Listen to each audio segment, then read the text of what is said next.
清晨，雄蜂采蜜的决心无人能挡。好吧，几乎无人能挡。雄蜂族群有着紧密精确的分工，工蜂负责抚养熊孩子以及修补巢穴，而蜂王则是这里的造娃神器。春天时，蜂王只有孤蜂一人，现在他已然孕育出几百名子嗣，相当于拥有了几百名子嗣。白天，工蜂会在清晨时分外出采蜜，每天工作14个小时，获取接近于自身体重的花粉和花蜜，这些收获全都会花在供养家庭上，做着自己热爱的工作，养着自己喜爱的人，还着自己选择的债。工蜂的生活无比惬意快乐。在这一片的食物链中，勤劳的工蜂是许多物种的食物，前有挥舞着镰刀的螳螂，后有精准打击的蜂虎鸟，一个负责地面偷袭，一个负责空中打击。不过苦心人天不负，虽然前方困难重重，但是雄蜂有着不畏艰巨的勇气。虽然雄蜂损失惨重，但是他们损失惨重。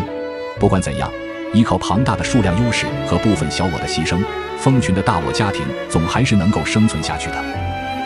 当工蜂为了生存而努力时，另一旁的鸟窝中已经孕育出一只宝宝。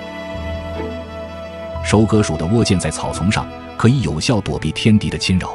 收割鼠的体型很小，是欧洲最小的啮齿类动物。它们跟小仙女一样，虽然体型本小，胃口却很大。这一整片草场都是它的菜园。当然，这里还有其他的生物。提案田鼠的体型和速度都远胜于收割鼠。为了避免竞争，收割鼠只得利用体型优势爬上高处，在这里它可以肆无忌惮地获取食物，以及成为别人的食物。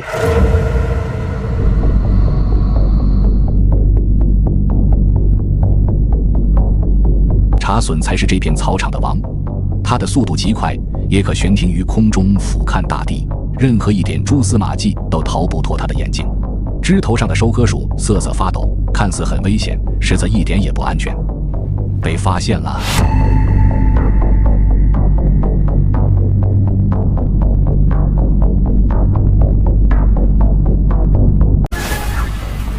看来地面上体型更大的田鼠才是茶隼的最爱。再看惊魂未定的收割鼠，实在是不敢在高处待了。他跑回地面，来到刚去世的表哥田鼠的洞口，臭老六打算偷家。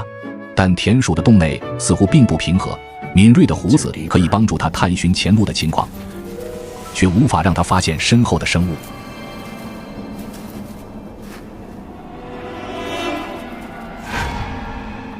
洞内发现一具白骨，看着有点像表哥他妈，也就是大姨。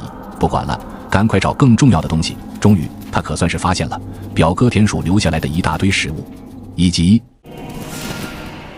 一只母老鼠。这只母收割鼠循着气味一直跟在他的身后，虽然遇到了美女，但是我想刚经历好友去世的收割鼠应该不会乱来的。不是吧？你大姨还在那看着你呢。抖音。